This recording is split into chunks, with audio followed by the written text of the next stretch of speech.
ਸਤਿ ਸ਼੍ਰੀ ਅਕਾਲ, ਸਵਾਗਤ ਹੈ ਸਾਰੇ ਹੀ ਦਰਸ਼ਕਾਂ ਦਾ। ਇੱਕ ਵਾਰ ਫਿਰ ਤੋਂ ਹਾਜ਼ਰ ਹਾਂ ਖਬਰ ਪੜਤਾਲ ਲੈ ਕੇ। ਖਬਰ ਪੜਤਾਲ ਦੇ ਵਿੱਚ ਅੱਜ ਦੇ ਅਹਿਮ ਮਸਲਿਆਂ ਦੇ ਉੱਤੇ ਚਰਚਾ ਕਰਾਂਗੇ। ਅੱਜ ਦਾ ਵੱਡਾ ਮਸਲਾ ਇਹ ਕਿ ਅੱਜ ਇੱਕ ਵਾਰ ਫਿਰ ਤੋਂ 9ਵੇਂ ਦੌਰ ਦੀ ਬੈਠਕ ਕੇਂਦਰੀ ਮੰਤਰੀਆਂ ਦੇ ਨਾਲ ਕਿਸਾਨ ਜਥੇਬੰਦੀਆਂ ਦੇ ਆਗੂਆਂ ਦੀ ਹੈ ਤੇ ਅੱਜ ਦੀ ਬੈਠਕ ਦੇ ਉੱਤੇ ਇੱਕ ਵਾਰ ਫਿਰ ਤੋਂ ਨਿਗਾਹਾਂ ਟਿਕੀਆਂ ਨੇ, ਕਿਉਂਕਿ ਬੀਤੇ ਦਿਨਾਂ ਦੇ ਵਿੱਚ ਜੋ ਕੁਝ ਸੁਪਰੀਮ ਕੋਰਟ ਦੇ ਵਿੱਚ ਹੋਇਆ ਹੈ ਉਸ ਤੋਂ ਬਾਅਦ ਅੱਜ ਦੀ ਮੀਟਿੰਗ ਦੇ ਵੱਲ ਸਭ ਦੀਆਂ ਨਿਗਾਹਾਂ ਕਾਫੀ ਤੀਬਰਤਾ ਦੇ ਨਾਲ ਟਿਕੀਆਂ ਹੋਈਆਂ ਨੇ।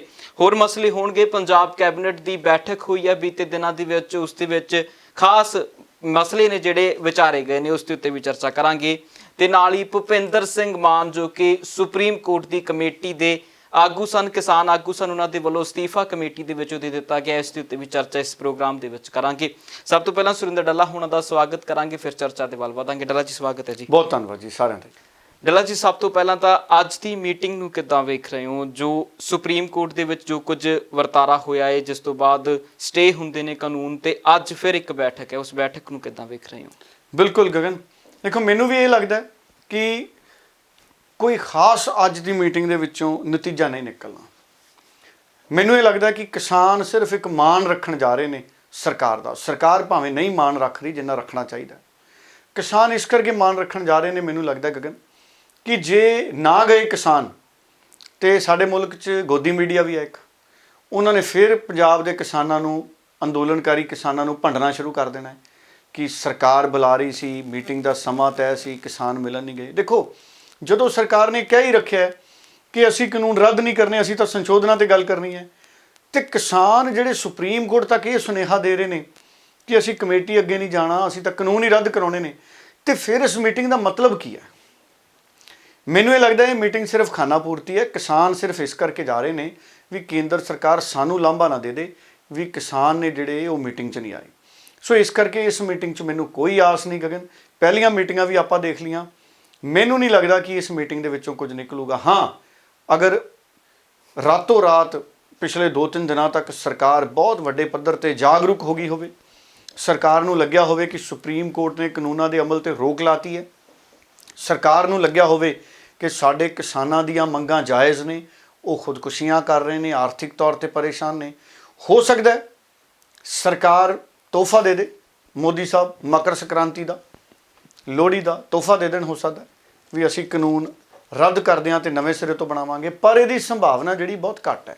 ਹਾਂ, ਜੇ ਨਰਿੰਦਰ ਮੋਦੀ ਦੀ ਸਰਕਾਰ ਇਹ ਫੈਸਲਾ ਕਰ ਗਈ ਤੇ ਫਿਰ ਉੱਥੇ ਮੰਤਰੀਆਂ ਦੇ ਗਲਾਂ 'ਚ ਹਾਰ ਪਾ ਕੇ ਮੁੜਨਗੇ ਸਾਡੇ ਕਿਸਾਨ, ਤੇ ਲੱਡੂਆਂ ਦਾ ਵੀ ਉੱਥੇ ਇੰਤਜ਼ਾਮ ਫਿਰ ਮਿੰਟੋ ਮਿੰਟ ਹੀ ਹੋ ਜਾਣਾ, ਪਰ ਸੰਭਾਵਨਾ ਬਹੁਤ ਘੱਟ ਲੱਗਦੀ ਹੈ ਜੀ।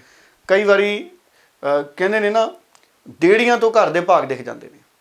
ਸੋ ਇਸ ਮੀਟਿੰਗ ਦੇ ਵਿੱਚ ਜਿਹੜੀਆਂ ਪਿਛਲੀਆਂ ਮੀਟਿੰਗਾਂ 'ਚ ਵੀ ਮੰਤਰੀਆਂ ਦਾ ਰਵੱਈਆ ਰਿਹਾ, ਜਾਂ ਜੋ ਸਰਕਾਰ ਦਾ ਰਵੱਈਆ ਹੈ, ਲਚਕੀਲਾ ਰਵੱਈਆ ਨਹੀਂ ਜ਼ਿਆਦਾ ਸਰਕਾਰ ਦਾ, ਇਸ ਕਰਕੇ ਮੈਨੂੰ ਸੰਭਾਵਨਾ ਘੱਟ ਲੱਗਦੀ ਹੈ। ਉਂਝ ਠੀਕ ਹੈ, ਉਂਝ ਸਰਕਾਰ ਵੀ ਸਾਡੀ ਹੈ, ਕਿਸਾਨ ਵੀ ਸਾਡੇ ਨੇ, ਅਸੀਂ ਤਾਂ ਚਾਹੁੰਦੇ ਹਾਂ ਕਿ ਦੋਵੇਂ ਧਿਰਾਂ ਇੱਕ ਦੂਜੇ ਨੂੰ ਜੱਫੀਆਂ ਪਾ ਕੇ ਮਿਲਣ, ਕੋਈ ਗੱਲ ਨਿਬੜੇ, ਪਰ ਉਮੀਦ ਘੱਟ ਹੈ ਜੀ। ਤੇ ਡੱਲਾ ਜੀ, ਇਸ ਦੇ ਨਾਲ ਹੀ ਇੱਕ ਜੋ ਵੱਡੀ ਸੁਰਖੀ ਬਣੀ ਰਹੀ ਹੈ ਬੀਤੇ ਦਿਨ ਦੇ ਵਿੱਚ, ਭੁਪਿੰਦਰ ਸਿੰਘ ਮਾਨ ਇੱਕ ਅਜਿਹਾ ਨਾਮ ਜਿਸ ਨਾਮ ਨੂੰ ਕਮੇਟੀ ਦੇ ਵਿੱਚ ਆਉਂਦਿਆਂ ਸਾਰ ਹੀ ਸਾਰੀਆਂ ਸੁਰਖੀਆਂ ਨੇ ਆਪਣੇ ਪੱਧਰ ਦੇ ਉੱਤੇ ਚੱਕਿਆ, ਤੇ ਫਿਰ ਜਦੋਂ ਭੁਪਿੰਦਰ ਸਿੰਘ ਮਾਨ ਦੇ ਵੱਲੋਂ ਅਸਤੀਫਾ ਉਸ ਕਮੇਟੀ ਦੇ ਵਿੱਚੋਂ ਦਿੱਤਾ ਜਾਂਦਾ ਤਾਂ ਫਿਰ ਸੁਰਖੀਆਂ ਦੇ ਵਿੱਚ ਆਉਂਦੇ ਨੇ। ਇਸ ਅਸਤੀਫੇ ਨੂੰ ਕਿੱਦਾਂ ਵੇਖ ਰਹੇ ਹੋ ਕਿ ਸੁਪਰੀਮ ਕੋਰਟ ਇੱਕ ਕਮੇਟੀ ਬਣਾਉਂਦੀ ਹੈ ਤੇ ਕਿਸਾਨਾਂ ਦੀ ਮੀਟਿੰਗ ਤੋਂ ਇੱਕ ਦਿਨ ਪਹਿਲਾਂ ਉਸ ਕਮੇਟੀ ਦਾ ਇੱਕ ਮੈਂਬਰ ਅਸਤੀਫਾ ਦੇ ਦਿੰਦਾ? ਦੇਖੋ, ਗੱਲ ਉਹੀ ਹੈ, ਤੁਸੀਂ ਗੱਲ ਸੁਣੀ ਭੁਪਿੰਦਰ ਸਿੰਘ ਮਾਨ ਉਹਨਾਂ ਦੀ ਜੀ, ਉਹ ਕਹਿੰਦੇ ਮੈਂ ਕਿਸਾਨਾਂ ਅਤੇ ਪੰਜਾਬ ਨਾਲ ਖੜਾ ਰਹਾਂਗਾ। ਦੇਖੋ, ਸੋਚ ਕਿਸੇ ਵੀ ਵਿਅਕਤੀ ਦੀ ਕਿਸੇ ਵੀ ਮੁੱਦੇ 'ਤੇ ਵੱਖਰੀ ਹੋ ਸਕਦੀ ਹੈ, ਉਹਦੇ 'ਤੇ ਡਿਬੇਟ ਹੋ ਸਕਦੀ ਹੈ, ਪਰ ਭੁਪਿੰਦਰ ਸਿੰਘ ਮਾਨ ਉਹਨਾਂ ਦਾ ਇੱਕ ਸਟੈਂਡ ਤਾਂ ਹੈ ਨਾ ਕਿ ਉਹ ਪੰਜਾਬੀ ਨੇ। ਦੂਜਾ ਸਟੈਂਡ ਹੈਗਾ, ਉਹ ਕਹਿੰਦੇ ਵੀ ਮੈਂ ਪੰਜਾਬੀਆਂ ਨਾਲ ਖੜਾ ਤੇ ਕਿਸਾਨਾਂ ਦੇ ਨਾਲ ਖੜਾਂਗਾ। ਉਹਨਾਂ ਨੇ ਸੁਪਰੀਮ ਕੋਰਟ ਦੀ ਕਮੇਟੀ ਛੱਡਤੀ, ਧੰਨਵਾਦ ਕਰਤਾ ਸੁਪਰੀਮ ਕੋਰਟ ਦਾ ਵੀ ਤੁਸੀਂ ਮੈਨੂੰ ਕਮੇਟੀ 'ਚ ਮੈਂਬਰ ਪਾਇਆ, ਤੁਹਾਡਾ ਸ਼ੁਕਰਗੁਜ਼ਾਰ ਹਾਂ, ਪਰ ਮੈਂ ਪੰਜਾਬ ਦੇ ਕਿਸਾਨਾਂ ਦੇ ਨਾਲ ਖੜਨਾ ਪਸੰਦ ਕਰੂੰਗਾ। ਮਤਲਬ ਕਿ ਅਜਿਹੇ ਮੌਕੇ 'ਤੇ ਜਦੋਂ ਹਰ ਕਿਸੇ ਤੋਂ ਪੰਜਾਬੀ ਆਸ ਕਰਦੇ ਨੇ ਕਿ ਤੁਸੀਂ ਖੇਤੀ ਕਾਨੂੰਨਾਂ ਨੂੰ ਸਮਝੋ, ਬਹੁਤ ਸਾਰੇ ਲੋਕ ਨਹੀਂ ਵੀ ਸਮਝ ਰਹੇ ਚੰਗੀ ਤਰ੍ਹਾਂ, ਪਰ ਉਹ ਘੱਟੋ ਘੱਟ ਨਾਲ ਖੜ ਗਏ। ਬਹੁਤ ਸਾਰੇ ਲੋਕ ਨੇ ਜਿਨ੍ਹਾਂ ਨੂੰ ਲੱਗਦਾ ਵੀ ਇਹ ਕਾਨੂੰਨਾਂ 'ਚ ਕੁਝ ਨਾ ਕੁਝ ਚੰਗਾ ਹੈ, ਪਰ ਕਿਉਂਕਿ ਪੰਜਾਬ ਦੀ ਸਾਰੀ ਕਿਸਾਨੀ ਵਿਰੋਧ ਕਰ ਰਹੀ ਹੈ, ਇਸ ਕਰਕੇ ਉਹ ਕਹਿੰਦੇ ਠੀਕ ਹੈ ਅਸੀਂ ਤੁਹਾਡੇ ਨਾਲ ਖੜੇ ਹਾਂ, ਜੋ ਤੁਹਾਨੂੰ ਠੀਕ ਲੱਗਦਾ ਅਸੀਂ ਨਾਲ ਆ।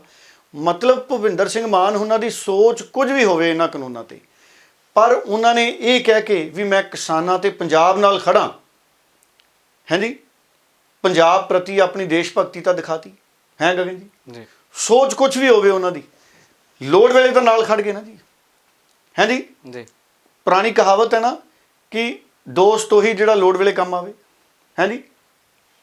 ਪਿਆਸੇ ਬੰਦੇ ਨੂੰ ਜੇ ਪਾਣੀ ਨਹੀਂ ਪਿਲਾਵਾਂਗੇ ਤੇ ਕਦੋਂ ਪਿਲਾਓਗੇ ਤੁਸੀਂ? ਸੋ ਹੁਣ ਲੋੜ ਸੀ ਪੰਜਾਬ ਦੀ ਕਿਸਾਨੀ ਨੂੰ, ਇੱਕ ਧਿਰ ਦੀ ਲੋੜ ਸੀ। ਦੇਖੋ ਸੁਪਰੀਮ ਕੋਰਟ ਨੂੰ ਕਿੱਡਾ ਵੱਡਾ ਸੁਨੇਹਾ ਗਿਆ, ਭੁਪਿੰਦਰ ਮਾਨ ਹੋਣਾ ਦਾ ਕਮੇਟੀ ਤੋਂ ਵੱਖ ਹੋਣਾ, ਸੁਪਰੀਮ ਕੋਰਟ ਦੇ ਚੀਫ ਜਸਟਿਸ ਨੂੰ ਕਿੱਡਾ ਵੱਡਾ ਸੁਨੇਹਾ ਗਿਆ ਹੋਣਾ।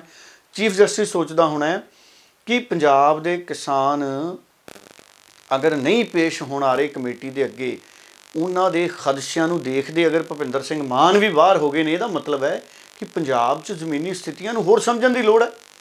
ਸੋ ਮੈਂ ਤਾਂ ਕੱਲ ਵੀ ਕਿਹਾ ਸੀ ਕਿ ਸੁਪਰੀਮ ਕੋਰਟ ਨੂੰ ਸਾਡੀ ਨੂੰ ਖੁਦ ਨੋਟਿਸ ਲੈ ਲੈਣਾ ਚਾਹੀਦਾ। ਹੁਣ ਕੋਈ ਵੱਡੀ ਗੱਲ ਨਹੀਂ ਗਗਨ ਕਿ ਭੁਪਿੰਦਰ ਸਿੰਘ ਮਾਨ ਹੋਣਾ ਦੇ ਕਮੇਟੀ 'ਚੋਂ ਬਾਹਰ ਆਉਣ ਤੋਂ ਬਾਅਦ ਸੁਪਰੀਮ ਕੋਰਟ ਆਉਂਦੇ ਦਿਨਾਂ 'ਚ ਇਸ ਕਮੇਟੀ ਨੂੰ ਜਾਂ ਤਾਂ ਭੰਗ ਕਰਦੇ, ਸੁਪਰੀਮ ਕੋਰਟ ਦਾ ਅਧਿਕਾਰ ਖੇਤਰ ਹੈ, ਕੁਝ ਵੀ ਕਰ ਸਕਦੀ ਸੁਪਰੀਮ ਕੋਰਟ, ਜਾਂ ਤਾਂ ਇਸ ਕਮੇਟੀ ਨੂੰ ਭੰਗ ਕਰਦੇ, ਜਾਂ ਉਹ ਹੋ ਸਕਦਾ ਕਿਸਾਨਾਂ ਤੇ ਸਰਕਾਰਾਂ ਤੋਂ ਨਾਮ ਮੰਗ ਲੇ ਕਿ ਚਲੋ ਤੁਸੀਂ ਹੀ ਦੱਸੋ ਆਪਾਂ ਕਿਹਨਾਂ ਨੂੰ ਮੈਂਬਰ ਪਾਈਏ।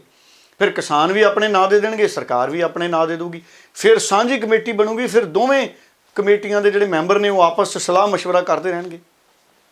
ਮੈਂ ਸਵਾਗਤ ਕਰਦਾ ਭੁਪਿੰਦਰ ਸਿੰਘ ਮਾਨ ਉਹਨਾਂ ਨੇ ਅਗਰ ਸੁਪਰੀਮ ਕੋਰਟ ਦੀ ਕਮੇਟੀ 'ਚੋਂ ਆਪਣੇ ਆਪ ਨੂੰ ਵੱਖ ਕੀਤਾ ਹੈ ਤਾਂ ਇਹਦੇ ਨਾਲ ਸਿੱਧੇ ਤੌਰ ਦੇ ਉੱਤੇ ਗਗਨ ਮੈਨੂੰ ਲੱਗਦਾ ਹੈ ਕਿ ਪੰਜਾਬ ਦੇ ਇਸ ਕਿਸਾਨੀ ਅੰਦੋਲਨ ਨੂੰ ਤਾਕਤ ਮਿਲੇਗੀ ਔਰ ਸੁਪਰੀਮ ਕੋਰਟ ਹੋਰ ਚੰਗੀ ਤਰ੍ਹਾਂ ਇਸ ਵਿਸ਼ੇ ਨੂੰ ਸਮਝ ਸਕੇਗੀ। ਡੱਲਾ ਜੀ, ਇੱਥੇ ਇੱਕ ਬਹੁਤ ਵੱਡਾ ਸਵਾਲ ਭੁਪਿੰਦਰ ਸਿੰਘ ਹੁਣਾਂ ਦੇ ਅਸਤੀਫੇ ਦੇ ਵਿੱਚੋਂ ਨਿਕਲਦਾ। ਉਹਨਾਂ ਨੇ ਲਾਈਨ ਲਿਖੀ ਹੈ ਕਿ ਮੈਂ ਪੰਜਾਬ ਅਤੇ ਪੰਜਾਬ ਦੇ ਕਿਸਾਨਾਂ ਦੇ ਨਾਲ ਆ, ਭਾਵ ਕਿ ਕਮੇਟੀ ਫਿਰ ਕਿਸਾਨਾਂ ਦੇ ਉਲਟ ਚੱਲੇਗੀ। ਨਹੀਂ, ਉਹਨਾਂ ਨੇ ਆਪਣੀਆਂ ਭਾਵਨਾਵਾਂ ਦੱਸਣ ਦੀ ਕੋਸ਼ਿਸ਼ ਕੀਤੀ ਹੈ। ਦੇਖੋ ਕਿਉਂਕਿ ਭੁਪਿੰਦਰ ਸਿੰਘ ਮਾਨ ਉਹਨਾਂ ਦਾ ਨਾਮ ਤਾਂ ਸੁਪਰੀਮ ਕੋਰਟ ਨੇ ਪਾਇਆ ਸੀ ਜੀ। ਹੁਣ ਭੁਪਿੰਦਰ ਸਿੰਘ ਮਾਨ ਸੁਪਰੀਮ ਕੋਰਟ ਦੀ ਤੈਅ ਕਮੇਟੀ ਦੇ ਮੈਂਬਰ ਬਣ ਗਏ, ਪਰ ਪੰਜਾਬ ਦੇ ਕਿਸਾਨਾਂ ਨੇ ਤੇ ਬਹੁ ਗਿਣਤੀ ਅੰਦੋਲਨਕਾਰੀਆਂ ਨੇ ਕਹਿਤਾ, ਸਾਰਿਆਂ ਨੇ ਕਹਿਤਾ ਵੀ ਅਸੀਂ ਕਮੇਟੀ ਅੱਗੇ ਪੇਸ਼ ਨਹੀਂ ਹੋਣਾ, ਸਾਡੀ ਤਾਂ ਟਾਕਰਾ ਸਰਕਾਰ ਨਾਲ ਹੈ।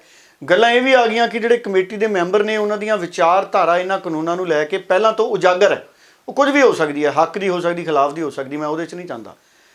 ਭੁਪਿੰਦਰ ਸਿੰਘ ਮਾਨ ਹੋਣੀ ਉਹਨਾਂ ਨੇ ਕਿਸੇ ਵੀ ਦੁਚਿੱਤੀ ਦੇ ਵਿੱਚ ਨਹੀਂ ਪਏ। ਉਹਨਾਂ ਨੇ ਸਪਸ਼ਟ ਕਹਿਤਾ ਕਿ ਅਗਰ ਸਾਡੇ ਕਿਸਾਨ ਇਸ ਕਮੇਟੀ ਅੱਗੇ ਨਹੀਂ ਆਉਣਾ ਚਾਹੁੰਦੇ, ਕਮੇਟੀ ਮੈਂਬਰਾਂ ਦੀ ਵਿਚਾਰਾਂ ਤੇ ਪਿਛਲੇ ਸਮੇਂ 'ਚ ਦਿੱਤੇ ਗਏ ਵਿਚਾਰਾਂ ਤੇ ਅਗਰ ਉਹਨਾਂ ਨੂੰ ਕੋਈ ਇਤਰਾਜ਼ ਹੈ ਤੇ ਮੈਂ ਇਸ ਕਮੇਟੀ ਦਾ ਮੈਂਬਰ ਨਹੀਂ ਬਣਨਾ, ਮੈਂ ਕਿਸਾਨਾਂ ਦੇ ਨਾਲ ਖੜਨਾ ਪਸੰਦ ਕਰੂੰਗਾ। ਦੇਖੋ ਮੈਂ ਤਾਂ ਕਹੂੰਗਾ ਉਹਨਾਂ ਨੇ ਪੰਜਾਬ ਦੇ ਨਾਲ ਵਫਾਦਾਰੀ ਨਿਭਾਈ ਹੈ ਇਸ ਅੰਦੋਲਨ ਦੇ ਮੌਕੇ ਤੇ। ਜੀ ਤੇ ਡੱਲਾ ਜੀ, ਇਸ ਦੇ ਨਾਲ ਹੀ ਪੰਜਾਬ ਦੀ ਕੈਬਨਿਟ ਦੀ ਬੈਠਕ ਜੋ ਹੋਈ ਆ, ਬੜੀ ਅਹਿਮ ਬੈਠਕ, ਉਹ ਵੀ ਉਦੋਂ ਸੱਦੀ ਜਾਂਦੀ ਹੈ ਜਦੋਂ ਸੁਪਰੀਮ ਕੋਰਟ ਦੇ ਵਿੱਚੋਂ ਕਾਨੂੰਨਾਂ ਨੂੰ ਸਟੇ ਕਰ ਦਿੱਤਾ ਜਾਂਦਾ ਹੈ। ਤੇ ਮੀਟਿੰਗ ਤੋਂ ਇੱਕ ਦਿਨ ਪਹਿਲਾਂ ਜਿਹੜੀ ਕਿਸਾਨਾਂ ਤੇ ਕੇਂਦਰ ਦੇ ਵਿਚਕਾਰ ਹੈ, ਉਸ ਕੈਬਨਿਟ ਮੀਟਿੰਗ ਨੂੰ ਤੁਸੀਂ ਕਿੱਦਾਂ ਵੇਖਦੇ? ਦੇਖੋ ਜਿਹੜੀ ਪੰਜਾਬ ਮੰਤਰੀ ਮੰਡਲ ਦੀ ਬੈਠਕ ਹੋਈ ਹੈ, ਕੈਪਟਨ ਅਮਰਿੰਦਰ ਸਿੰਘ ਦੀ ਅਗਵਾਈ 'ਚ ਹੋਈ ਹੈ, ਮੰਤਰੀ ਵੀ ਸੀਗੇ ਉਹ 'ਚ, ਸੁਨੀਲ ਜਾਖੜ ਵੀ ਅੱਜ ਤਾਂ ਉਹਦੇ ਵਿੱਚ ਮੌਜੂਦ ਸੀ। ਦੇਖੋ ਅੱਜ ਉਹਨਾਂ ਨੇ ਪੁਰਾਣੇ ਹਵਾਲੇ ਦਿੱਤੇ ਨੇ। ਇੱਕ ਤਾਂ ਕੈਪਟਨ ਅਮਰਿੰਦਰ ਸਿੰਘ ਨੇ ਮੰਤਰੀ ਮੰਡਲ ਦੀ ਇਸ ਬੈਠਕ ਦੇ ਵਿੱਚ ਬਹੁਤ ਸਾਰੇ ਸਾਡੇ ਜਿਹੜੇ ਕਿਸਾਨ ਨੇ ਉਹ ਦੁਨੀਆ ਤੋਂ ਚਲੇ ਗਏ ਨੇ। 78 ਦੇ ਕਰੀਬ ਸਰਕਾਰੀ ਅੰਕੜਾ ਪੰਜਾਬ ਸਰਕਾਰ ਨੇ ਦਿੱਤਾ ਕਿ 78 ਦੇ ਕਰੀਬ ਕਿਸਾਨ ਦੁਨੀਆ ਤੋਂ ਚਲੇ ਗਏ ਨੇ ਇਸ ਅੰਦੋਲਨ 'ਚ। ਗਗਨ ਇਹ ਛੋਟਾ ਅੰਕੜਾ ਨਹੀਂ ਹੁੰਦਾ। ਪੂਰੇ ਮੰਤਰੀ ਮੰਡਲ ਨੇ ਸਮੇਤ ਕੈਪਟਨ ਅਮਰਿੰਦਰ ਸਿੰਘ 2 ਮਿੰਟ ਦਾ ਮੌਨ ਜਿਹੜਾ ਰੱਖ ਕੇ ਸਾਰਿਆਂ ਨੂੰ ਸ਼ਰਧਾਂਜਲੀ ਦਿੱਤੀ ਹੈ। ਔਰ ਇਸ ਤੋਂ ਇਲਾਵਾ ਕੈਪਟਨ ਅਮਰਿੰਦਰ ਸਿੰਘ ਨੇ ਇਹ ਵੀ ਕਿਹਾ ਕਿ ਪੰਜਾਬ ਦੀ ਸਰਕਾਰ ਇਹਨਾਂ ਕਾਨੂੰਨਾਂ ਨੂੰ ਰੱਦ ਕੀਤੇ ਬਿਨਾਂ ਕੋਈ ਚੀਜ਼ ਸਵੀਕਾਰ ਨਹੀਂ ਕਰੇਗੀ, ਇਹ ਵੀ ਕਹਿਤਾ। ਔਰ ਕੈਪਟਨ ਅਮਰਿੰਦਰ ਨੇ ਵੀ ਹਵਾਲਾ ਦਿੱਤਾ ਕਿ ਅਸੀਂ ਤਾਂ 2 ਵਾਰੀ, ਇੱਕ ਵਾਰੀ ਵਿਧਾਨ ਸਭਾ 'ਚ ਮਤਾ ਪਾ ਕੇ ਵਿਰੋਧ ਕੀਤਾ, ਇੱਕ ਵਾਰੀ ਅਸੀਂ ਕਾਨੂੰਨਾਂ ਨੂੰ ਵਿਧਾਨ ਸਭਾ ਦੇ ਵਿੱਚ ਆਪਣੇ ਵੱਲੋਂ ਰੱਦ ਕੀਤਾ ਤੇ ਸੋਧ ਬਿੱਲ ਪੇਸ਼ ਕੀਤੇ। ਸੋ ਕੈਪਟਨ ਅਮਰਿੰਦਰ ਦੀ ਸਰਕਾਰ ਨੇ ਇੱਕ ਵਾਰੀ ਫਿਰ ਸਪਸ਼ਟ ਕਰਨ ਦੀ ਕੋਸ਼ਿਸ਼ ਕੀਤੀ ਹੈ ਕਿ ਪੰਜਾਬ ਤੇ ਪੰਜਾਬ ਦੇ ਕਿਸਾਨ ਖੇਤੀ ਕਾਨੂੰਨਾਂ ਨੂੰ ਰੱਦ ਕੀਤੇ ਤੋਂ ਬਿਨਾਂ ਕੁਝ ਵੀ ਸਵੀਕਾਰ ਨਹੀਂ ਕਰਨਗੇ। ਸੋ ਪੰਜਾਬ ਦੇ ਮੰਤਰੀ ਮੰਡਲ ਨੇ ਆਪਣਾ ਸਟੈਂਡ ਹੈ ਗਗਨ ਬੜਾ ਸਪਸ਼ਟ ਇਹਦੇ ਵਿੱਚ ਦੱਸਿਆ। ਔਰ 2 ਗੱਲਾਂ ਉਹਨਾਂ ਨੇ ਹੋਰ ਕੀਤੀਆਂ ਨੇ। ਉਹ ਕਹਿੰਦੇ ਵੀ ਅਸੀਂ 28 ਅਗਸਤ 2020 ਤੇ 20 ਅਕਤੂਬਰ 2020 ਨੂੰ ਜਿਹੜੇ ਆਪਣੇ ਮਤੇ ਪਾਸ ਕੀਤੇ ਸੀ, ਅੱਜ ਵੀ ਉਹਨਾਂ ਤੇ ਖੜੇ ਆ। ਸੋ ਇਹ ਗੱਲ ਠੀਕ ਹੈ ਕਿ ਅੱਜ ਮੰਤਰੀ ਮੰਡਲ 'ਚ ਇਹ ਬੈਠਕ ਹੋਈ, ਪਰ ਮੈਨੂੰ ਇਹ ਲੱਗਦਾ ਸੀ ਕਿ ਮੰਤਰੀ ਮੰਡਲ ਇਹ ਵੀ ਕਹੂਗਾ ਕਿ ਗਵਰਨਰ ਸਾਹਿਬ ਨੇ ਇਹ ਜਿਹੜੇ ਪੰਜਾਬ ਦੇ ਪਾਸ ਕੀਤੇ ਸੋਧ ਮਤੇ ਨੇ ਰਾਸ਼ਟਰਪਤੀ ਕੋਲੇ ਨਹੀਂ ਭੇਜੇ। ਹੋ ਸਕਦਾ ਹੈ ਪੰਜਾਬ ਦੀ ਸਰਕਾਰ ਹੈ ਕੋਈ ਕਾਨੂੰਨੀ ਰਾਹ ਅਖਤਿਆਰ ਕਰਦੀ। ਹੁਣ ਜਦੋਂ ਮਾਮਲਾ ਪਹਿਲਾਂ ਹੀ ਸੁਪਰੀਮ ਕੋਰਟ 'ਚ ਪਹੁੰਚਿਆ, ਕਿਸਾਨਾਂ ਦੀ ਮਰਜ਼ੀ ਨਾਲ ਕੈਪਟਨ ਅਮਰਿੰਦਰ ਵੀ ਸੁਪਰੀਮ ਕੋਰਟ 'ਚ ਜਾ ਸਕਦੇ ਨੇ ਪੰਜਾਬ ਦੇ ਇਹਨਾਂ ਮਤਿਆਂ ਨੂੰ, ਸੋਧ ਮਤਿਆਂ ਨੂੰ ਮਨਜ਼ੂਰੀ ਦਿਵਾਉਣ ਦੇ ਲਈ। ਸੁਪਰੀਮ ਕੋਰਟ 'ਚ ਜਾਂਦੇ ਤੇ ਸੁਪਰੀਮ ਕੋਰਟ ਰਾਸ਼ਟਰਪਤੀ ਸਾਹਿਬ ਉਹਨਾਂ ਤੋਂ ਨਿਵੇਦਨ ਕਰਕੇ ਬੇਨਤੀ ਕਰਕੇ ਇਹਦੀ ਹੋਰ ਜਾਣਕਾਰੀ ਲੈ ਸਕਦੀ ਸੀ, ਸਟੇਟਸ ਲੈ ਸਕਦੀ ਸੀ ਰਾਸ਼ਟਰਪਤੀ ਸਾਹਿਬ ਤੋਂ, ਸੁਪਰੀਮ ਕੋਰਟ ਵੀ ਕੀ ਸਟੇਟਸ ਹੈ, ਜਾਂ ਸੁਪਰੀਮ ਕੋਰਟ ਇਸ ਮਸਲੇ ਨੂੰ ਸੰਵਿਧਾਨਿਕ ਬੈਂਚ ਤੇ ਭੇਜ ਸਕਦੀ ਸੀ। ਹੁਣ ਮੈਨੂੰ ਪਤਾ ਨਹੀਂ ਕਿ ਸੁਪਰੀਮ ਕੋਰਟ ਕੋਲੇ ਅਧਿਕਾਰ ਹੈ ਰਾਸ਼ਟਰਪਤੀ ਤੋਂ ਕੋਈ ਚੀਜ਼, ਮੈਨੂੰ ਲੱਗਦਾ ਸਲਾਹ ਦੇ ਤੌਰ ਤੇ ਤਾਂ ਜ਼ਰੂਰ ਪੁੱਛ ਸਕਦੀ ਸੁਪਰੀਮ ਕੋਰਟ, ਕਿਉਂਕਿ ਰਾਸ਼ਟਰਪਤੀ ਸੁਪਰੀਮ ਨੇ। ਸੁਪਰੀਮ ਕੋਰਟ ਦੇ ਜਿਹੜੇ ਮੁੱਖ ਜਸਟਿਸ ਨੇ ਉਹਨਾਂ ਦੇ ਵੀ ਮੁਖੀ ਦੇਸ਼ ਦੇ ਰਾਸ਼ਟਰਪਤੀ ਹੁੰਦੇ ਨੇ। ਸੋ ਸੁਪਰੀਮ ਕੋਰਟ ਦੇ ਔਰ ਸਾਰੇ ਦੇਸ਼ ਦੇ ਸੰਵਿਧਾਨਿਕ ਢਾਂਚੇ ਦੇ ਮੁਖੀ ਰਾਸ਼ਟਰਪਤੀ ਹੁੰਦੇ ਨੇ। ਸੋ ਇਸ ਕਰਕੇ ਮੈਨੂੰ ਇਹ ਲੱਗਦਾ ਕਿ ਸੁਪਰੀਮ ਕੋਰਟ ਰਾਸ਼ਟਰਪਤੀ ਉਹਨਾਂ ਤੋਂ ਸਲਾਹ ਲੈ ਸਕਦੀ ਸੀ ਇਸ ਮਸਲੇ ਤੇ। ਸੋ ਪਰ ਕੈਪਟਨ ਅਮਰਿੰਦਰ ਸਿੰਘ ਉਹਨਾਂ ਦੀ ਜਿਹੜੀ ਸਰਕਾਰ ਹੈ ਉਹਨਾਂ ਨੇ ਸਪਸ਼ਟ ਤੌਰ ਦੇ ਉੱਤੇ ਨਹੀਂ ਦੱਸਿਆ ਕਿ ਇਹਨਾਂ ਖੇਤੀ ਕਾਨੂੰਨਾਂ ਤੇ ਜਿਹੜੇ ਮਤੇ ਪਾਸ ਕੀਤੇ ਸੀ ਪੰਜਾਬ ਦੀ ਸਰਕਾਰ ਨੇ, ਜਿਹੜੇ ਪਾਸ ਨਹੀਂ ਕੀਤੇ ਗਏ ਹਜੇ ਤੱਕ ਰਾਸ਼ਟਰਪਤੀ ਵੱਲੋਂ ਤੇ ਗਵਰਨਰ ਵੱਲੋਂ ਭੇਜੇ ਨਹੀਂ ਗਏ ਰਾਸ਼ਟਰਪਤੀ ਨੂੰ, ਉਹਨਾਂ ਦੇ ਉੱਤੇ ਕੀ ਕਾਨੂੰਨੀ ਕਾਰਵਾਈ ਕੀਤੀ ਜਾਣੀ ਹੈ, ਇਹਦੇ ਉੱਪਰ ਕੋਈ ਜਿਹੜੀ ਜਾਣਕਾਰੀ ਹੈ ਉਹ ਬਾਹਰ ਨਹੀਂ ਆਈ ਮੰਤਰੀ ਮੰਡਲ ਦੀ ਬੈਠਕ 'ਚ। ਉਂਝ ਮੰਤਰੀ ਮੰਡਲ ਦੀ ਬੈਠਕ ਚੰਗੀ ਸੀ, ਉਹ ਕਹਿੰਦੇ ਅਸੀਂ ਕਿਸਾਨਾਂ ਦੇ ਨਾਲ ਖੜੇ ਹਾਂ, ਤੇ MSP ਦੇ ਉੱਤੇ ਵੀ ਫੇਰ ਗੱਲ ਮੰਤਰੀ ਮੰਡਲ ਦੀ ਬੈਠਕ 'ਚ ਹੋਈ ਹੈ ਕਿ ਕਾਨੂੰਨੀ ਇਹਨੂੰ ਬਣਾਇਆ ਜਾਵੇ, ਅਧਿਕਾਰ ਦਿੱਤਾ ਜਾਵੇ MSP ਕਾਨੂੰਨੀ ਤੌਰ ਤੇ। ਤੇ ਢਿੱਲੋਂ ਜੀ, ਇਸ ਦੇ ਨਾਲ ਹੀ ਇੱਕ ਖੁੱਲਾ ਪੱਤਰ ਜੋ ਬਲਬੀਰ ਸਿੰਘ ਰਾਜੇਵਾਲ ਸਾਰੇ ਕਿਸਾਨਾਂ ਦੇ ਨਾਮ ਲਿਖਦੇ ਨੇ, ਉਹ ਬੜਾ ਚਰਚਾ ਦੇ ਵਿੱਚ ਹੈ। ਬਲਬੀਰ ਸਿੰਘ ਰਾਜੇਵਾਲ 26 ਜਨਵਰੀ ਨੂੰ ਲੈ ਕੇ ਵੀ ਗੱਲਾਂ ਕਰਦੇ ਨੇ ਕਿ ਅਸੀਂ ਕਿਸੇ ਕਿਸਮ ਦਾ ਬੈਰੀਕੇਡ ਨਹੀਂ ਤੋੜਨਾ, ਅਸੀਂ ਕਿਸੇ ਕਿਸਮ ਦੀ ਹਿੰਸਾ ਨਹੀਂ ਕਰਨੀ, ਬੜੇ ਸ਼ਾਂਤਮਈ ਤਰੀਕੇ ਦੇ ਨਾਲ ਅਸੀਂ ਅੱਗੇ ਵਧਣਾ ਹੈ। ਤੇ ਇਸ ਨੂੰ ਲੈ ਕੇ ਵੀ ਲਗਾਤਾਰ ਚਰਚਾਵਾਂ ਸੀ ਕਿ ਕਿਸਾਨ ਦਿੱਲੀ ਦੇ ਅੰਦਰ ਜਾਣਗੇ, ਜਾਂ ਕਈ ਅਜਿਹੀਆਂ ਗੱਲਾਂ ਆਪਾਂ ਸੋਸ਼ਲ ਮੀਡੀਆ ਤੇ ਸੁਣ ਰਹੇ ਸੀ ਕਿ ਕਿਸਾਨ ਲਾਲ ਕਿਲੇ ਵੱਲ ਜਾ ਸਕਦੇ ਨੇ ਜਾਂ ਕਿਸਾਨ ਕਿੱਧਰ ਜਾ ਸਕਦੇ, ਪਰ ਇਸ ਖੁੱਲੀ ਚਿੱਠੀ ਨੇ ਸਾਰਾ ਕੁਝ ਸਾਫ਼ ਕਰਤਾ। ਦੇਖੋ, ਜਿਹੜੇ ਕਿਸਾਨਾਂ ਨੇ ਐਲਾਨ ਕੀਤਾ ਸੀ 26 ਜਨਵਰੀ ਮਨਾਉਣੀ ਹੈ, ਉਹਨੂੰ ਲੈ ਕੇ ਕਈ ਜਿਹੜੀਆਂ ਵਿਰੋਧੀ ਧਿਰਾਂ ਦੇ ਲੀਡਰ ਨੇ, ਆਗੂ ਨੇ, ਉਹਨਾਂ ਨੇ ਵੀ ਭੰਬਲ ਭੂਸੇ ਵਾਲੀ ਸਥਿਤੀ ਪੈਦਾ ਕੀਤੀ। ਸੋ ਕਿਸਾਨ ਅੰਦੋਲਨ ਦੇ ਵਿਰੋਧੀ ਧਿਰਾਂ ਵਾਲੀਆਂ ਪਾਰਟੀਆਂ, ਕਹਿ ਰਿਹਾ ਮੈਂ, ਦੇਸ਼ ਦੀਆਂ ਵਿਰੋਧੀ ਧਿਰਾਂ ਦੀਆਂ ਪਾਰਟੀਆਂ ਨਹੀਂ, ਕਿਸਾਨ ਅੰਦੋਲਨ ਦੇ ਵਿਰੋਧੀ ਧਿਰਾਂ ਦੀਆਂ ਪਾਰਟੀਆਂ, ਭਾਵ NDA ਦੀਆਂ ਪਾਰਟੀਆਂ, ਉਹਨਾਂ 'ਚੋਂ ਕਈ ਧਿਰ ਨੇ ਜਿਹੜੀਆਂ ਵਿਰੋਧੀ ਨੇ। ਹੁਣ ਕਿਸਾਨਾਂ ਨੇ ਜਿਹੜੀ ਇਹ ਚਿੱਠੀ ਲਿਖੀ ਗਈ ਹੈ ਬਲਬੀਰ ਸਿੰਘ ਰਾਜੇਵਾਲ ਉਹਨਾਂ ਵੱਲੋਂ, ਉਹਦੇ ਨਾਲ ਇੱਕ ਤਾਂ ਸਪਸ਼ਟ ਸੁਨੇਹਾ ਇਹ ਚਲਿਆ ਗਿਆ ਕਿ ਕਿਸਾਨ ਨੇ ਜਿਹੜੇ ਇਸ ਗਣਤੰਤਰ ਦਿਵਸ ਨੂੰ ਸ਼ਾਂਤੀਪੂਰਵਕ ਤਰੀਕੇ ਨਾਲ ਮਨਾਉਣਾ ਚਾਹੁੰਦੇ ਨੇ। ਔਰ ਦੂਸਰਾ, ਮੈਂ ਦੇਖੋ ਦਿੱਲੀ ਜਾ ਕੇ ਦੇਖਿਆ ਗਗਨ, ਲਗਭਗ ਹਰ ਟਰੈਕਟਰ ਤੇ ਕੌਮੀ ਝੰਡਾ ਲੱਗਿਆ, ਹਰ ਟਰੈਕਟਰ ਤੇ ਕੇਸਰੀ ਝੰਡਾ ਲੱਗਿਆ, ਖੇਤੀਬਾੜੀ ਦੇ ਝੰਡੇ ਵੀ ਲੱਗੇ ਹੋਏ ਨੇ। ਸੋ ਜਦੋਂ ਕੌਮੀ ਝੰਡੇ ਲੱਗੇ ਨੇ ਤੇ ਫਿਰ ਦੇਸ਼ ਦੀ ਵਿਰੋਧਤਾ ਦੀ ਤਾਂ ਗੱਲ ਹੀ ਨਹੀਂ। ਨਾਲੇ ਕਿਸਾਨਾਂ ਨੂੰ ਵੀ ਹੱਕ ਹੈ ਕਿ ਉਹ ਕੌਮੀ ਝੰਡਾ ਲਹਿਰਾਉਣ ਆਪਣੇ ਟਰੈਕਟਰ ਤੇ 26 ਜਨਵਰੀ ਵਾਲੇ ਦਿਨ, ਜਦੋਂ ਸੰਵਿਧਾਨਿਕ ਤੌਰ ਤੇ ਮਨਜ਼ੂਰੀ ਹੈ, ਤੁਸੀਂ ਝੰਡਾ ਲਾ ਸਕਦੇ ਹੋ, ਤੇ ਕਿਸਾਨ ਲਾ ਰਹੇ ਨੇ। ਪਰ ਸਵਾਲ ਇੱਥੇ ਇਹ ਹੈ ਕਿ ਇਹ ਚਿੱਠੀ ਲਿਖ ਕੇ ਮੂਲ ਰੂਪ 'ਚ ਇਹ ਸੁਨੇਹਾ ਦਿੱਤਾ ਜਾ ਰਿਹਾ ਕਿਸਾਨ ਆਗੂਆਂ ਵੱਲੋਂ ਕਿ ਕਿਸਾਨ ਕਿਸੇ ਵੀ ਤਰ੍ਹਾਂ ਦੀ ਹਿੰਸਾ ਦੇ ਵਿਰੋਧੀ ਨੇ, ਕਿਸਾਨ ਕੋਈ ਟਕਰਾਅ ਨਹੀਂ ਚਾਹੁੰਦੇ, ਕਿਸਾਨਾਂ ਨੇ ਲਾਲ ਕਿਲੇ ਤੇ ਨਹੀਂ ਜਾਣਾ। ਕਿਸਾਨ ਜ਼ਰੂਰੀ ਨਹੀਂ ਕਿ ਉਹਨਾਂ ਨੇ ਟਰੈਕਟਰ ਲੈ ਕੇ ਲਾਲ ਕਿਲੇ ਤੇ ਜਾਣਗੇ ਤੇ 26 ਜਨਵਰੀ ਮਨਾਈ ਜਾਊਗੀ। 26 ਜਨਵਰੀ ਦੂਰੋਂ ਖੜ ਕੇ ਵੀ ਆਪਣੇ ਟਰੈਕਟਰ ਤੇ ਝੰਡਾ ਲਾ ਕੇ ਮਨਾਈ ਜਾ ਸਕਦੀ ਹੈ, ਔਰ ਉਸੇ ਤਰ੍ਹਾਂ ਕਿਸਾਨ ਮਨਾਉਣਗੇ। ਕਿਸਾਨਾਂ ਨੇ ਕੋਈ ਜ਼ੋਰ ਜ਼ਬਰਦਸਤੀ ਨਹੀਂ ਕਰਨੀ। ਇਹ ਸੁਨੇਹੇ ਦੇਣ ਦੇ ਮਤਲਬ ਇਹ ਸੀ ਕਿ ਅਗਰ ਕੋਈ ਸ਼ਰਾਰਤੀ ਤੱਤ ਇਸ ਅੰਦੋਲਨ ਨੂੰ ਤਾਰ ਪੀੜੋ ਕਰਨ ਦੀ ਕੋਸ਼ਿਸ਼ ਕਰਨਗੇ ਜਾਂ ਸੋਚ ਰੱਖਣਗੇ ਤਾਂ ਕਿਸਾਨ ਉਹਨੂੰ ਸਵੀਕਾਰ ਨਹੀਂ ਕਰਨਗੇ। ਦੇਖੋ, ਕਿਸਾਨਾਂ ਨੇ ਇਸ ਅੰਦੋਲਨ ਨੂੰ ਸ਼ਾਂਤਮਈ ਰੱਖਿਆ ਔਰ ਅੱਗੇ ਵੀ ਸ਼ਾਂਤਮਈ ਰੱਖਣਗੇ। ਇਸ ਚਿੱਠੀ ਦੀ ਬਹੁਤ ਅਹਿਮੀਅਤ ਹੈ। ਔਰ ਦੇਖੋ, ਸੁਪਰੀਮ ਕੋਰਟ 'ਚ ਵੀ 26 ਜਨਵਰੀ ਦੇ ਮਾਮਲੇ ਤੇ ਕਿਸਾਨ ਜਥੇਬੰਦੀਆਂ ਨੂੰ ਨੋਟਿਸ ਕਰਕੇ ਪੁੱਛਿਆ ਗਿਆ, ਕਿਉਂਕਿ ਸਰਕਾਰ ਨੇ ਵੀ ਸੁਪਰੀਮ ਕੋਰਟ ਦੇ ਵਿੱਚ ਇਹ ਗੱਲ ਲਿਆਂਦੀ ਹੈ। ਸੋ ਆਉਂਦੇ ਦਿਨਾਂ ਦੇ ਵਿੱਚ 26 ਜਨਵਰੀ ਕਿਸਾਨਾਂ ਨੂੰ ਮਨਾਉਣ ਬਾਰੇ ਸੁਪਰੀਮ ਕੋਰਟ ਦੇ ਵਿੱਚ ਵੀ ਸੁਣਵਾਈ ਹੋਣੀ ਹੈ। ਮੈਨੂੰ ਲੱਗਦਾ ਹੈ ਕਿਸਾਨਾਂ ਨੇ ਸਪਸ਼ਟ ਕਹਿ ਦੇਣਾ ਹੈ ਕਿ ਅਸੀਂ ਕੋਈ ਟਕਰਾਅ ਸਰਕਾਰ ਨਾਲ ਨਹੀਂ ਕਰ ਰਹੇ, ਇਸ ਕਰਕੇ ਸਾਨੂੰ 26 ਜਨਵਰੀ ਮਨਾਉਣ ਦੀ ਇਜਾਜ਼ਤ ਦਿੱਤੀ ਹੈ, ਔਰ ਮੈਨੂੰ ਲੱਗਦਾ ਮਿਲ ਜਾਣੀ ਹੈ। 26 ਜਨਵਰੀ ਸਾਡਾ ਗਣਤੰਤਰ ਦਿਹਾੜਾ ਹੈ। ਸਾਡਾ ਸੰਵਿਧਾਨ 26 ਜਨਵਰੀ ਨੂੰ ਲਾਗੂ ਹੋਇਆ ਸੀ, ਹਾਂਜੀ। ਸੋ ਸਾਡੇ ਬਹੁਤ ਹੀ ਸਤਿਕਾਰਯੋਗ ਡਾਕਟਰ ਭੀਮ ਰਾਓ ਅੰਬੇਦਕਰ ਸਾਹਿਬ, ਉਹਨਾਂ ਨੇ, ਡਾਕਟਰ BR ਅੰਬੇਦਕਰ ਉਹਨਾਂ ਨੇ ਇਹ ਗਣਤੰਤਰ ਸਾਡਾ ਲਿਖਿਆ ਸੀ ਜਿਹੜਾ ਸਾਡੇ ਮੁਲਕ 'ਚ ਲਾਗੂ ਹੋਇਆ। ਔਰ ਗਣਤੰਤਰ ਸਭ ਨੂੰ ਬਰਾਬਰਤਾ ਦਾ ਅਧਿਕਾਰ ਦਿੰਦਾ। ਹੁਣ ਤੁਸੀਂ ਦੇਖੋ, 15 ਅਗਸਤ ਜਾਂ 26 ਜਨਵਰੀ ਇੱਕ ਥਾਂ ਤੇ ਥੋੜ੍ਹੀ ਮਨਾਈ ਜਾਂਦੀ ਹੈ। ਅਸੀਂ ਸਕੂਲਾਂ 'ਚ 26 ਜਨਵਰੀ ਔਰ 15 ਅਗਸਤ ਮਨਾਉਂਦੇ ਹੁੰਦੇ ਸੀ, ਹੈ ਜੀ। ਮਹਿਮਾਨ ਕਿੰਨੇ ਬੁਲਾਏ ਜਾਂਦੇ ਨੇ ਝੰਡਾ ਲਹਿਰਾਉਣ ਲਈ, 15 ਅਗਸਤ ਵਾਲੇ ਮੌਕੇ ਵੀ, 26 ਜਨਵਰੀ ਵਾਲੇ ਮੌਕੇ ਵੀ। ਕਿੰਨੇ ਅਫਸਰ ਝੰਡੇ ਲਹਿਰਾਉਂਦੇ ਨੇ, ਕਿੰਨੇ ਕਿਸਾਨ ਆਗੂ ਝੰਡੇ ਲਹਿਰਾਉਂਦੇ ਨੇ, ਆ ਕਿੰਨੇ ਸਾਡੇ ਮੰਤਰੀ ਝੰਡੇ ਲਹਿਰਾਉਂਦੇ ਨੇ 15 ਅਗਸਤ ਤੇ 26 ਜਨਵਰੀ ਤੇ। ਔਰ ਦੇਖੋ, ਜਿਹੜਾ ਮੁੱਖ ਸਮਾਗਮ ਹੁੰਦਾ ਨਾ ਜੀ 26 ਜਨਵਰੀ ਦਾ, ਗਣਤੰਤਰ ਦਿਹਾੜੇ ਦਾ, ਉਹਦੇ 'ਚ ਰਾਸ਼ਟਰਪਤੀ ਸਾਹਿਬ ਝੰਡਾ ਲਹਿਰਾਉਣਗੇ। ਸੂਬਿਆਂ 'ਚ ਜਿਹੜੇ ਗਵਰਨਰ ਹੁੰਦੇ ਨੇ ਉਹ ਸਟੇਟ ਲੈਵਲ ਦੇ ਪ੍ਰੋਗਰਾਮ ਦੀ ਅਗਵਾਈ ਕਰਦੇ ਨੇ। ਕੌਮੀ ਲੈਵਲ ਦੇ ਪ੍ਰੋਗਰਾਮ ਦੀ ਅਗਵਾਈ ਹੈ ਜਿਹੜੇ ਉਹ ਰਾਸ਼ਟਰਪਤੀ ਕਰਦੇ ਨੇ ਦੇਸ਼ ਦੇ। ਸੋ ਗਣਤੰਤਰ ਦੀ ਬਹੁਤ ਮਹਾਨਤਾ ਹੈ।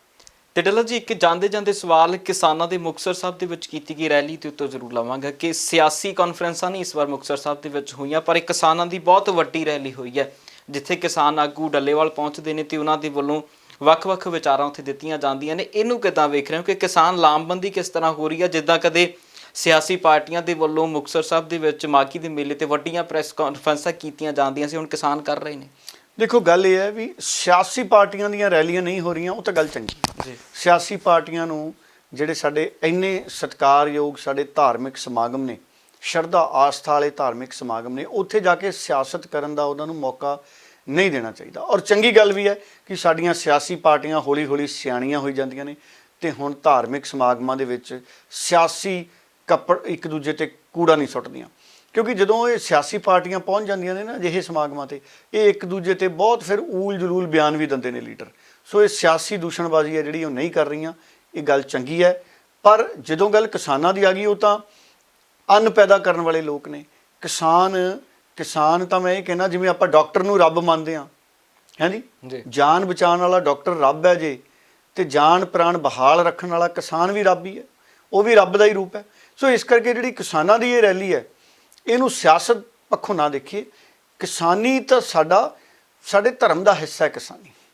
ਸੋ ਕਿਸਾਨੀ ਸਾਡੀ ਜਿਉਣ ਦੀ ਜਾਂਚ, ਜ਼ਿੰਦਗੀ ਦੀ ਜੀਵਨ ਦਾ ਹਿੱਸਾ ਹੈ ਕਿਸਾਨੀ ਵੀ ਇੱਕ ਸੱਭਿਆਚਾਰ ਹੈ ਜਿਹੜਾ ਆਪੋ ਆਪ ਸਾਡੇ ਸੁਭਾਅ 'ਚ ਹੈ। ਸੋ ਇਸ ਕਰਕੇ ਕਿਸਾਨਾਂ ਨੇ ਜਿਹੜੇ ਇਕੱਠੇ ਹੋ ਕੇ ਵਿਚਾਰਾਂ ਕੀਤੀਆਂ ਨੇ, ਮੈਨੂੰ ਲੱਗਦਾ ਜ਼ਰੂਰ ਸਾਡੇ ਗੁਰੂਆਂ ਦਾ ਆਸ਼ੀਰਵਾਦ ਸਾਡੇ ਸਾਰੇ ਕਿਸਾਨਾਂ ਨੂੰ ਮਿਲੂਗਾ। ਜੀ ਬਿਲਕੁਲ। ਸੋ ਇਹ ਖਾਸ ਖਬਰਾਂ ਸੀ ਜਿਨ੍ਹਾਂ ਦੇ ਉੱਤੇ ਟਿੱਪਣੀ ਡੱਲਾ ਸਾਹਿਬ ਤੋਂ ਅੱਜ ਦੇ ਪ੍ਰੋਗਰਾਮ ਦੇ ਵਿੱਚ ਲੈਣੀ ਸੀ।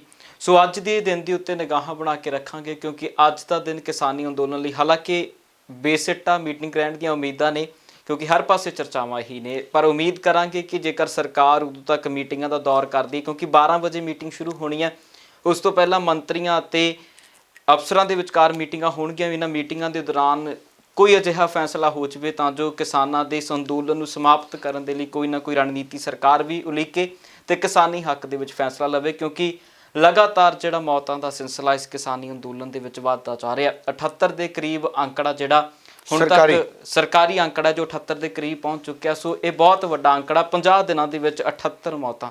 ਸੋ ਇਸ ਕਰਕੇ ਸਰਕਾਰ ਨੂੰ ਇਸ ਦੇ ਵੱਲ ਵੀ ਜ਼ਰੂਰ ਧਿਆਨ ਦੇਣਾ ਚਾਹੀਦਾ। ਸੋ ਅੱਜ ਦੇ ਪ੍ਰੋਗਰਾਮ ਦੇ ਵਿੱਚ ਇਜਾਜ਼ਤ ਲਵਾਂਗੇ। ਡੱਲਾ ਜੀ, ਬਹੁਤ ਬਹੁਤ ਧੰਨਵਾਦ ਜੀ। ਬਹੁਤ ਧੰਨਵਾਦ ਜੀ।